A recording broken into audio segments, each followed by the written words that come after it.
Hello दोस्तों, आज की इस वीडियो में हम प्रॉफिट और लॉस के इम्पॉर्टेंट क्वेश्चंस को आसान विधि से सॉल्व करेंगे। तो पहला प्रश्न लेते हैं। एक पंखे और एक मेज का कुल क्रय मूल्य 1260 रुपये है। पंखे को 15% लाभ पर तथा मेज को 20% हानि पर बेचा जाता है। यदि इस लेन देन में कोई लाभ या हानि नहीं होती तो पंखे का क्रय मूल्य है। जब इस प्रकार के प्रश्न आते हैं कि एक पंखे और एक मेज का कुल क्रय मूल्य 1260 रुपये है, यानी दो वस्तु का क्रय मूल्य दे दिया गया है और एक पर लाभ दिया है और यहाँ पर हानि भी दे दिया है, तो बताना है कि इनका क्रय मूल्य क्या क्या है। तो हम करेंगे, यहाँ पर 15% लाभ हो रहा है तो इससे लाभ को 15% कर लेंगे प्लस में, और हानि हो रहा है 20%, ये माइनस में कर लेंगे। यदि इस लेन देन में कोई लाभ या हानि नहीं होता, जब कोई लाभ या हानि नहीं होता यानी 0% हो रहा है, इसको इसे कर लेंगे, घटा देंगे तो ये हो जाएगा 20 और -20, अब ये हो जाएगा 15। ये माइनस का कोई मतलब, इस माइनस का कोई मतलब नहीं है। काट देंगे 5 चौं 20, 5 तिहाई 15, 4 3 7 हो गया। ये 7 किसके बराबर हो जाएगा? ये जो 1260 रुपये दिया है इसके बराबर हो जाएगा। 7 बराबर हो जाएगा 1260 रुपये, तो एक बराबर हो जाएगा 1260 बटे 7, 7 का 7, 7 8 56, 180। एक यूनिट बराबर आ गया, एक यूनिट बराबर आया 180। यहाँ पर ये जो आया 4 आया है, ये दिया है, क्या दिया यहाँ पर? पंखे। ये पंखा है, पंखे पर हो रहा 10% लाभ, पंखा। और यहाँ पर ये दिया है मेज। पंखा का क्रय मूल्य यहाँ पर आएगा और मेज का 3। तो पंखा 4 के बराबर है तो एक यूनिट दिया है बराबर 180, तो 4 क्या हो जाएगा? 180, 18 72, 720। पंखे का पूछा गया है तो पंखा 720 हो जाएगा। 720 ऑप्शन बी सही है।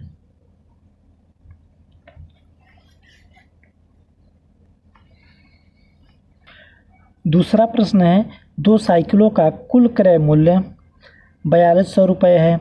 एक साइकिल को 10% लाभ पर तथा दूसरी साइकिल को 5% हानि पर बेचा जाता है। यदि इस लेन देन में कोई लाभ या हानि नहीं होती तो साइकिल का वह क्रय मूल्य ज्ञात करें जिस पर दुकानदार को लाभ होता है। दुकानदार को लाभ हो रहा है 10% लाभ पर, तो एक साइकिल को 10% लाभ पर, तो यहाँ पर 10% लाभ दिया है तो +10 हो जाएगा, और 5% हानि दिया है, -5 कर लेंगे। कोई लाभ या हानि नहीं होता यानी 0%। सेम मेथड लगाएंगे पहले वाली तरह, तो घटा देंगे तो यहाँ आ जाएगा 5, इसको घटा देंगे तो ये हो जाएगा 10 हो जाएगा। काट देंगे 5 का 5, 2 10, 1 2। एक साइकिल का क्रय मूल्य 1, दूसरे का 2 है। अब ये जो बराबर है दो, जो दोनों को ऐड कर लेंगे, 2 1 3 हो जाएगा। 3 बराबर हो जाएगा 4200 के, तो 1 बराबर हो जाएगा 4200 बटे 3। काट देंगे 3 का 3, 14 3 42, 1400 हो जाएगा। तो एक यूनिट बराबर हो गया 1400। हमसे पूछा गया है कि 10% लाभ वाले पर दुकानदार को जिस पर लाभ होता है उसका क्रय मूल्य, तो इस पर लाभ हो रहा है, इसका क्रय मूल्य यहाँ पर आएगा, एक यूनिट बराबर आ गया 1400। ये हो जाएगा आंसर, ऑप्शन डी सही है, 1400 रुपये। मैं इसको एक बार रिपीट कर देता हूँ किस तरीके से आपको इसे सॉल्व करना है। यहाँ पर दिया है दो साइकिलों का कुल क्रय मूल्य 4200 रुपये है। एक साइकिल को 10% लाभ पर तथा दूसरी साइकिल को 5% हानि पर बेचा जाता है। यदि इस लेन देन में कोई लाभ या हानि नहीं होती तो साइकिल का वह क्रय मूल्य ज्ञात करें जिस पर दुकानदार को लाभ होता है। तो यहाँ पर दिया 10% लाभ, तो हमने +10 कर लिया क्योंकि लाभ हो रहा है यहाँ पर, तो +10, और दूसरी साइकिल को 5% हानि, यहाँ पर हानि तो -5। अब यहाँ पर कोई लाभ या हानि नहीं होता, जब कोई लाभ या हानि है तो यहाँ हमने 0 लिख दिया। अगर कुछ लाभ या हानि होता, जैसे अगर 5% या 2% लाभ या हानि हो, तो हम टोटल मिलाकर तो हम यहाँ तो 5 या 2 लिखते थे, लेकिन यहाँ बोल दिया गया है कि कोई लाभ या हानि नहीं होती, तो इसलिए हमने यहाँ पर 0 लिख दिया है। अब घटा देंगे तो 5 0 कटा 5 आ जाएगा, 10 0 10 आ गया। यहाँ पर ये जो दोनों आता है ये क्रय मूल्य दिखा रहा है, तो एक इसका क्रय मूल्य 1 और इसका 2 हो गया। 2 1 3 किसके बराबर हो जाता है? यहाँ पर ये जो दोनों का कुल क्रय मूल्य दिया 4200 रुपये, 3 यूनिट बराबर हो जाएगा 4200 रुपये, तो 1 यूनिट बराबर हो जाएगा 4200 बटे 3, काट दें 1400 रुपये आ गया।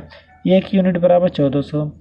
हमसे पूछा गया कि दुकानदार को जिस पर लाभ होता है उस साइकिल का क्रय मूल्य, तो जिस पर लाभ होता है इसका 1 यूनिट है, 1 यूनिट बराबर आया था 1400, इसलिए 1400 ऑप्शन सही है डी। तीसरा प्रश्न है, एक गाय और एक घोड़ा की कुल कीमत 9000 रुपये है। यदि गाय को 10% लाभ पर तथा घोड़ा को 15% हानि पर बेचा जाता है तो कुल लाभ 6% होता है। घोड़े का क्रय मूल्य ज्ञात करें। दोनों गाय और घोड़ा की कुल कीमत 9000 रुपये है। गाय को 10% लाभ पर बेचा गया यानी +10 कर देंगे, और घोड़ा को 15% हानि पर बेचा गया, तो यहाँ पर -15 कर देंगे। हानि हो रहा है इसलिए हमने माइनस किया। टोटल यानी कुल लाभ हो रहा है 6%, तो कुल लाभ यहाँ पर लिख देंगे 6%। अब हम इसको क्या करेंगे, घटा देंगे, तो -15 और -6, -21 हो जाएगा, -15 -6, ये हो जाएगा 21। यहाँ पर माइनस लिखने की कोई ज़रूरत नहीं है। अब इसको करेंगे 10 -6, ये हो जाएगा 4, 21 और 4 आ गया, दोनों को जोड़ लेंगे, 21 4 25। ये हम बता रहे ये हमारा है गाय, इधर गाय है और यहाँ पर हमारा घोड़ा है, ठीक है। अब 21 और 4 25 हो जाएगा, 25 क्रय मूल्य दोनों का ऐड करने के बाद आ रहा है। कुल कीमत दिया है 9000 रुपये, तब 25 बराबर 9000 रुपये, तो 1 यूनिट बराबर हो जाएगा 9000 बटे 25, काट देंगे, 25 चौका 100, 4 9 36,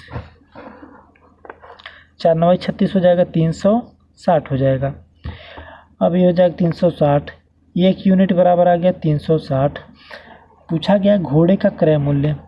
घोड़े का क्रय मूल्य, ये हमारा घोड़ा ये वाला है, इसका कितना है 4 यूनिट दिया है, 1 यूनिट बराबर आया है 360, तो 4 यूनिट बराबर क्या हो जाएगा, 4 बराबर हो जाएगा 360 × 4, 0 4 6 24, 4 3 12, 1440 रुपये, तो 1440 रुपये ऑप्शन ये सही है, 1440 रुपये। चौथा प्रश्न है, एक आदमी ने कुछ संतरे 2 रुपये में 9 के भाव से खरीदे और 2 रुपये में 15 के भाव से बेच दिया, तो हानि प्रतिशत है। इस प्रकार के प्रश्नों को हम बड़े आसानी से सॉल्व करेंगे। तो यहाँ पर दिया 2 रुपये में 9 के भाव से, हम ये लिख लेंगे वस्तु और यहाँ ये रुपये लिख लेंगे, तो 2 रुपये में 9 के भाव से यहाँ 9 लिख देंगे, 2 रुपये में 15 के भाव से यहाँ पर रुपया 2 रुपया और 15 के भाव 15 वस्तु बेच दिया। हमें यहाँ पर एक बात ये ध्यान रखना है कि यहाँ पर कुछ संतरे 2 रुपये में 9 के भाव से ख़रीदा और 2 रुपये में 15 के भाव से बेच दिया। उसने जितना ख़रीदा पूरे के पूरे को बेच दिया है, तो यहाँ पर लेकिन वस्तु यहाँ पर 9 दिखा रहा है, यहाँ पर 15, अलग अलग नहीं हो सकता है। तो सबसे पहले हम इसको बराबर करेंगे। तो बराबर करने के लिए हम अगर यहाँ पर 5 का गुणा कर दें, 9 × 5 = 45 हो जाएगा, 15 यहाँ 3 गुणा कर दे तो ये 15 × 3 = 45 हो, दोनों बराबर हो जाए। अब यहाँ पर 5 का गुणा किया तो यहाँ भी 5 का गुणा करना पड़ेगा, यहाँ 3 किए तो यहाँ भी 3 करना पड़ेगा। अब ये हो जाएगा 5 दूनी 10 और 3 दूनी 6। ये हमने ख़रीदा था, ये हमने ख़रीदा यानी CP हो जाएगा, CP बराबर 10 आ गया। ये हमने इतने में बेच दिया, ये हो जाएगा SP 6 हो गया, तो CP हो गया 10, SP आ गया 6। हमें बताना है कितना हानि हो रहा है, तो हानि कितना हो जाएगा, SP में से और CP में से SP घटा देंगे तो हानि पता चल जाएगा। 10 में से 6 घटाएंगे 4, हानि × 100 बटे क्रय मूल्य, क्रय मूल्य दिया है 10, ये काट देंगे, 10 × 4 = 40, 40% हानि हो रहा है। ऑप्शन बी सही है, 40%।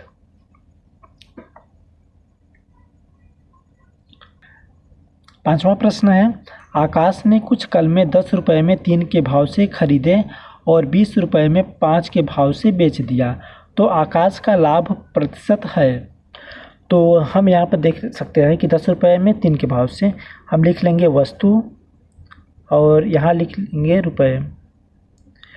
तो 10 रुपये में 3 के भाव से, और यहाँ पर दिया 20 रुपये में 5 के भाव से, 5 के भाव से। अब हम क्या करेंगे, हमें वस्तु बराबर करना है। बराबर करने के लिए अगर हम 5 के यहाँ गुणा करते 5 से 15 हो जाएगा। अब ये 3 के गुणा करते 3 5 15 हो जाएगा। अगर यहाँ 5 किए तो यहाँ 5 करना पड़ेगा, यहाँ पर 3 तो यहाँ भी 3 करना पड़ेगा। 10 5 50 हो गया और 20 तिहाई 60 हो गया। ये हमने इस भाव से ख़रीदा था, यानी ये CP हमारा हो जाएगा, और इस पर हमने 60 रुपये में बेचा है, SP हो जाएगा। इस भाव से हमने बेचा था तो SP हो गया। तो यहाँ पर SP ज़्यादा है, CP से कितना ज़्यादा है, 10 ज़्यादा है। तब कितना लाभ हो जाएगा, तो लाभ हो जाएगा लाभ गुणित 100 बटे क्रय मूल्य। क्रय मूल्य यानी CP 50 दिया है, 50 का 50 दूना 100, 10 दूना 20% लाभ हो जाएगा। 20% हो जाएगा, ऑप्शन बी सही है, 20%।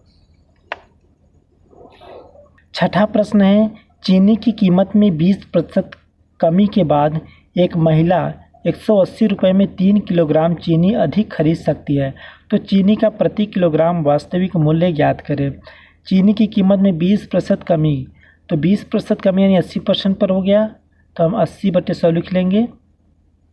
20 चौके 80, 20 पंचे 100, यह हो जाएगा 4 बटे 5।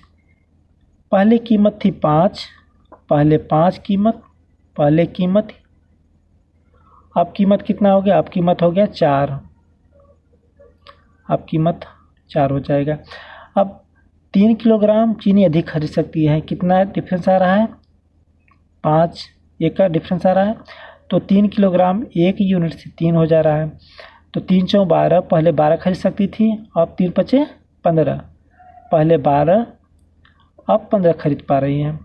अब हम देख सकते हैं कि यहाँ पर दिया है 180 रुपये में कितने, तो 180 रुपये में 3 किलोग्राम चीनी अधिक खरीद सकती है। तो चीनी का प्रति किलोग्राम वास्तविक मूल्य इस समय चेंज होने के बाद, कीमत में कमी होने के बाद कितने किलोग्राम बिक रहा है, तो 15 किलोग्राम खरीद पा रही है।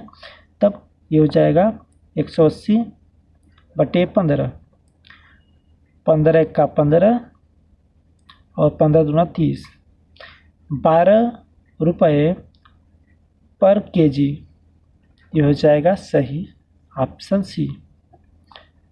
Thanks for watching.